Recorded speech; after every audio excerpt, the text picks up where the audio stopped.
کتاب محسن بزبان محسن کی صفحہ نمبر 157 سے آگے بیان ہے، اور بات چل رہی تھی پیچھے کہ ہم کونیاں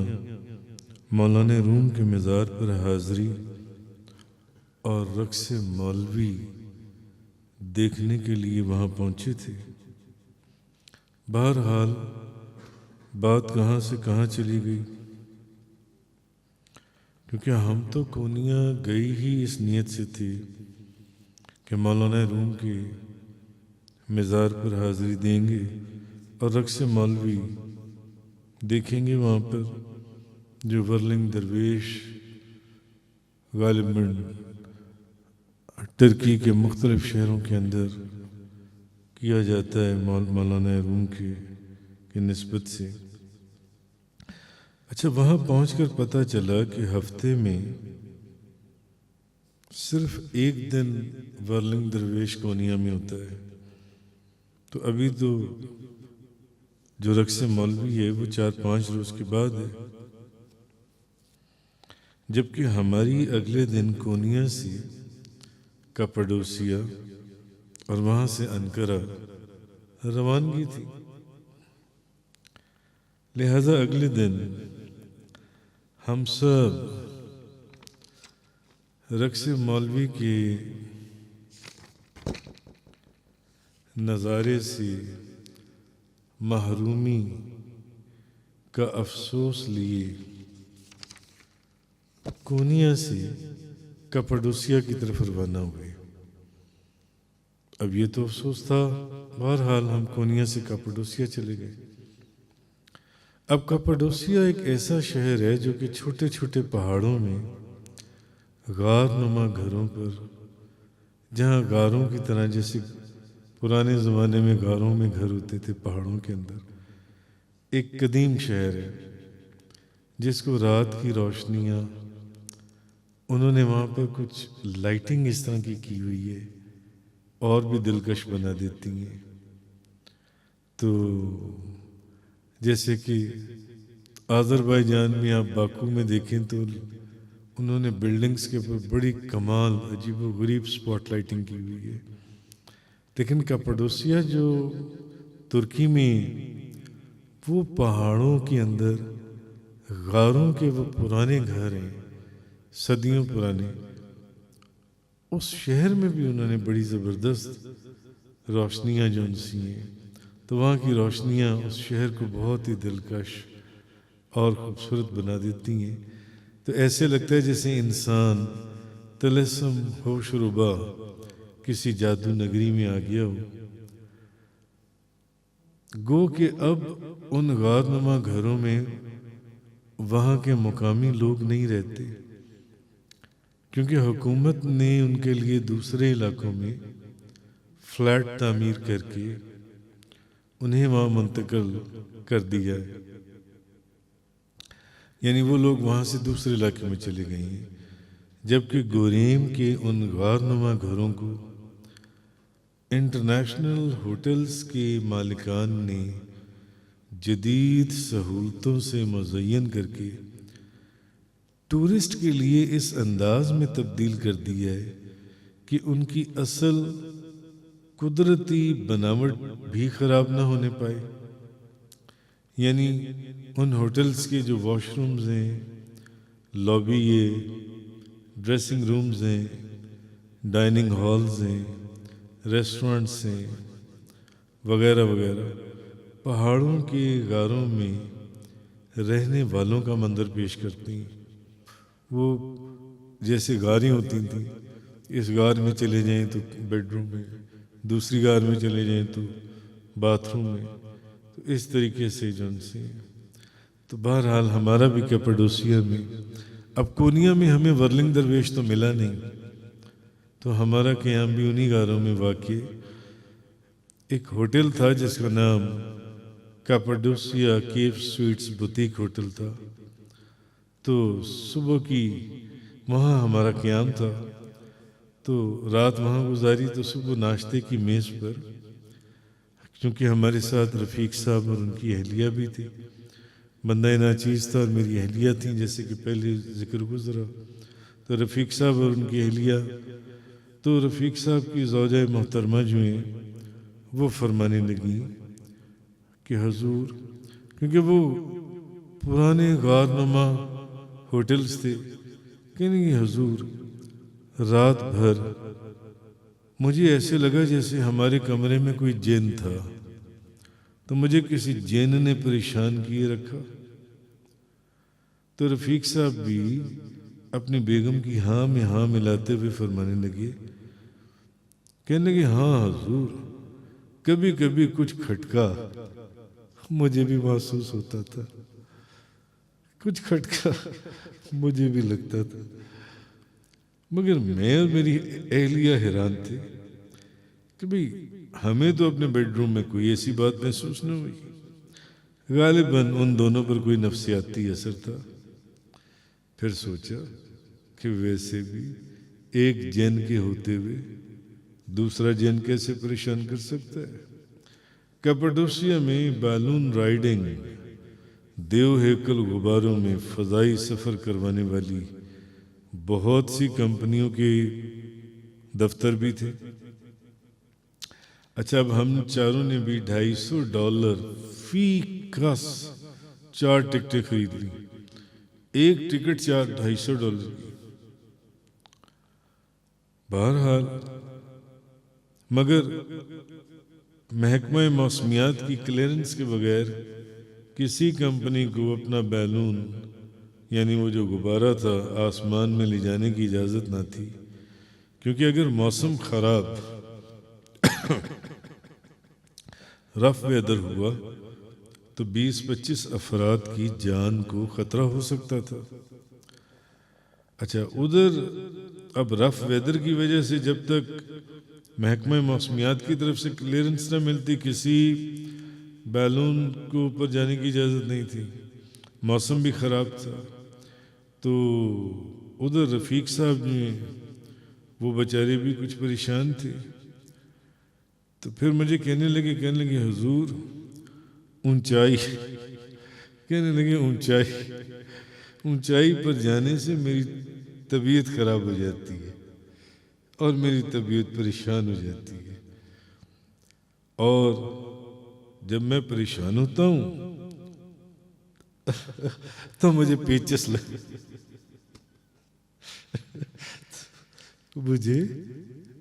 لگ جاتی ہے. اچھا، اب اگر ہم سوچ میں پڑ گئے کہ بھئی اب اگر اوپر جا کر انہوں نے، کیونکہ اوپر اونچائی پر جانے سے یہ پریشان ہوتی ہیں، اور جب یہ پریشان تو ان کو پیچس لگ جاتی ہیں. اب اگر اوپر جا کر انہوں نے کوئی گندگی مار دی تو بادلوں میں اڑتے غبارے کی ٹوکری کی صفائی کون کرتا؟ یقیناً اس میں سوار جو 25-30 ٹورسٹ تھے ان کے ساتھ ساتھ ہماری بھی صفائی کرتے ہوئے کہیں ہمیں زمین پر پھینک دیتے، مگر دیر ہو چکی تھی اور ٹکٹ تو ہم خرید چکے تھے. اچھا، دوسری طرف رات سے زبردست سنو فالنگ چل رہی تھی. ہم صبح سے بیلون رائڈنگ کے ویٹنگ ہال میں کمپلیمنٹری ناشتے کے ساتھ ساتھ برف باری کے مناظر سے لطف اٹھاتے سردی سے ٹھٹر رہے تھے. سردی لگ رہی تھی. اچھا، ابھی تھوڑی ہی دیر گزری تھی کہ ایک دم اعلان ہوا کہ بیلون رائڈنگ کے لیے محکمہ موسمیات کی طرف سے موسم نامناسب قرار دے دیا گیا ہے. دل میں سوچا کہ چلو رفیق صاحب کی تو سنی گئی. بیلون رائڈنگ کمپنی نے ٹکٹوں کی رقم تو لوٹا دی، مگر میری اہلیہ کو افسوس تھا کہ نہ صرف انتہائی یونیک اور دلچسپ تجربے اور تفریح سے محروم رہے، بلکہ بادلوں کے اندر ہواؤں میں اڑتے غبارے کی ٹوکری میں باہر سفر کی انٹرنیشنل سرٹیفکیٹ سے بھی ہم لوگ محروم ہو گئے، کیونکہ وہ لوگ ہر ایک کو انٹرنیشنل سرٹیفکیٹ دیتے ہیں، مگر دوسری طرف بیلون رائڈ کے دفتر سے یہ سن کر بھی ایک خوشی ہوئی، دل باغ باغ ہو گیا کہ وہاں سے ہمیں پتہ چلا کہ رقص مولوی ورلنگ درویش تو ترکی کے کم و بیش ہر چھوٹے بڑے شہر میں کیا جاتا ہے، اس کا اہتمام ہے، اور ٹورسٹ کے لیے کاپاڈوسیا میں بھی جس جگہ پر اس وقت ہم موجود تھے ایک غار نما انڈر گراؤنڈ تھیٹر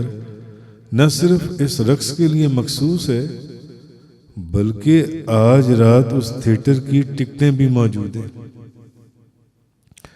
خیر مقررہ وقت پر تھیٹر کی گاڑی نے ہمیں ہمارے ہوٹل سے لیا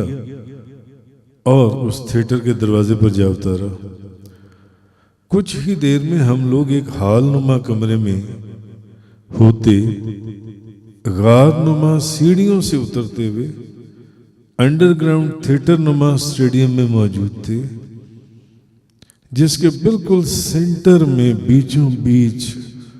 گول سٹیج بنایا گیا تھا۔ روشنی بہت کم تھی، لگتا تھا زیرو کے بلب جلا رکھی ہیں۔ گرد و پیش کا جائزہ لینے پر معلوم ہوا کہ شائقین میں زیادہ تر یورپین باشندے تھے۔ اچھا، اب اس تھیٹر اور اس سٹیج کے چاروں طرف نشستیں تھیں بیٹھنے کی جونسی، تو نشستیں مخصوص نہ ہونے کی وجہ سے انہوں نے کہا کہ جس کا جہاں دل کرتا ہے وہ وہیں پر بیٹھ جائے، جس کا دل جہاں چاہتا ہے بیٹھ جائے۔ تو میں نے اپنی اہلیہ سے پوچھا کہ بتاؤ کہاں بیٹھے، تو وہ کہنے لگے کہ ہم تو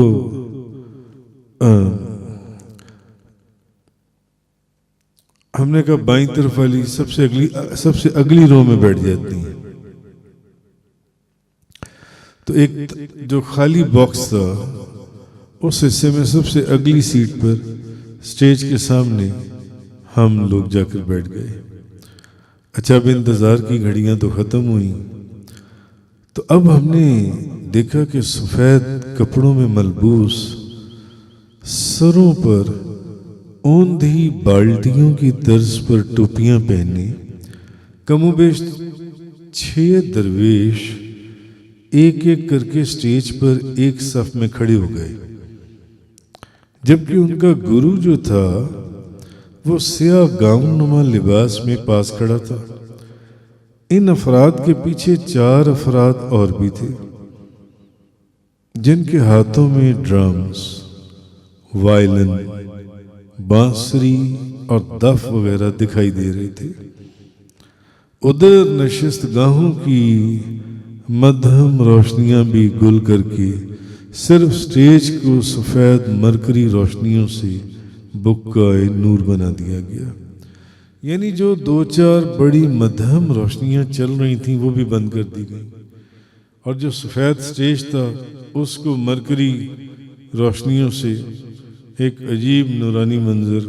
میں تبدیل کر دیا گیا۔ ابھی رقص کی ابتدا نہ ہوئی تھی، ابھی رقص شروع نہیں ہوا تھا کہ ایک درویش جس کے چلنے کے انداز میں بلا کی انکساری تھی، نہایت انکسارانہ انداز تھا، جیسے کوئی درباری کسی بادشاہ کی جناب میں بڑھ رہا ہو، میری جانب بڑھتا ہوا دکھائی دیا۔ تھیٹر میں موجود سب لوگ اس کی اس حرکت کی طرف متوجہ ہو گئے۔ اب وہ جو 6 درویش تھے، اب ان میں سے ایک درویش نہایت انکسارانہ کیفیت میں جون سے جس کے چلنے کے انداز میں بلا کی انکساری، وہ میری طرف جب بڑھتا ہوا دکھائی دیا تو اب جتنے بھی تھیٹر میں جو لوگ تھے وہ مجھے میری طرف متوجہ ہو گیا کہ بھی یہ کون بندہ ہے جس کی طرف، کیونکہ ہم اتفاق سے یا بے دھیانی میں اگلی سیٹس پر بیٹھے ہوئے تھے، وہ جس سائڈ پر، اس سائڈ پر بڑھتا ہوا دکھائی دیا۔ اچھا اب وہ درویش بالکل میرے آگے میری نشست کے سامنے آ کر رک گیا، اور دیکھتے ہی دیکھتے ایک دم میری جانب سٹیج پر سر بسجود ہو گیا، سجدے میں چلا گیا۔ ایک سیکنڈ کے لیے تو میں پریشان ہو گیا، یعنی کہ میں بھونچکا رہ گیا، پریشان ہو گیا کہ یہ کیا کر رہا ہے، یہ کیا ہو گیا۔ اتنے کہ جتنی دیر میں کچھ کرتا کہ یہ اس نے کیا کیا ہے، اتنی دیر میں وہ اٹھ چکا تھا، اور اس نے میری طرف پیٹھ نہیں کی، اور پیٹھ کیے بغیر الٹے قدموں واپس اپنے کھڑے ہونے کی جگہ پر جا کر دوبارہ کھڑا ہو گیا، جہاں ان 6 درویشوں کے اندر پہلے ہی کھڑا ہوا تھا۔ اچھا اب دوسرا درویش جو اس کے برابر کھڑا تھا، وہ اپنی جگہ سے اسی انکساری کے ساتھ چلتا ہوا عین میری نشست کے سامنے آیا، اور بالکل پہلے والے درویش کی طرح اس نے بھی میری طرف سجدے کی شکل میں کورنش بجا لایا، پھر وہ بھی الٹے قدموں میری طرف پیٹھ کیے بغیر واپس اپنی جگہ پر چلا گیا۔ ادھر اس دوران اب ہوا یہ کہ تھیٹر کے تمام لوگ میری طرف متوجہ ہو چکے تھے کہ یار یہ کون بندہ ہے، اور یہ جو درویش ہیں، جو ورلنگ درویش، یہ کیا کر رہے ہیں۔ اچھا اتفاق سے اب ہمارا حلیہ بھی قدیم بزرگوں کی یاد دلاتا تھا، یعنی چہرے پر دراز داڑیاں اور سر اماموں سے امامہ شریف اور پگڑیاں، تو بغداد کی طرح ترکی کے بھی جس شہر میں جاتے لوگوں کی توجہ کا مرکز بن جاتے، جیسے میں نے پیچھے لکھا۔ تو درویشوں کی اس کورنش والی حرکت نے رہی صحیح کسر بھی پوری کر دی۔ اب دل میں سوچوں کہ یا اللہ یہ کیا ماجرا ہے، آیا کیا یہ بھی کسی قسم کی کوئی خاص عطا یا انعام ہے، یا پھر ابلیس کا فریب، دغا اور نقصان ہے، یہ کیا ہو رہا ہے۔ یہ درویش ایک ایک کر کے ساری میری طرف آتی ہیں اور آ کر میری طرف سجدے کی حالت میں سجدے میں چلے جاتی ہیں، اور پھر میری طرف پیٹھ کیے بغیر واپس چلے جاتی ہیں، اور پورا تھیٹر میری طرف متوجہ ہے کہ بھئی یہ بابا یہ کون ہے اور کہاں سے آیا، نہ تو یہ ترکی کا لگتا ہے، تو یہ کیا معاملہ ہے۔ وہ جتنے تھیٹر میں لوگ، اچھا اسی طرح ان سارے درویشوں نے، پھر دوسرا درویش، پھر تیسرا درویش، پھر پانچواں، پھر چھٹا، اور پھر ان کے ماسٹر نے بھی اسی طرح میرے آگے آ کر خاص نشست کے سامنے، میری نشست کے سامنے مجھے سجدے کے انداز میں سلام کیا، اور ادب سے واپس اپنی جگہ چلا گیا۔ اب دائرے میں کھڑے درویشوں کے پیچھے موجود آلات موسیقی میں جان پڑ گئی، جب وہ یہ سارا یہ اپنا کر چکے، اور ایک مخصوص اور مسحور کن دھن بجائی جانے لگی۔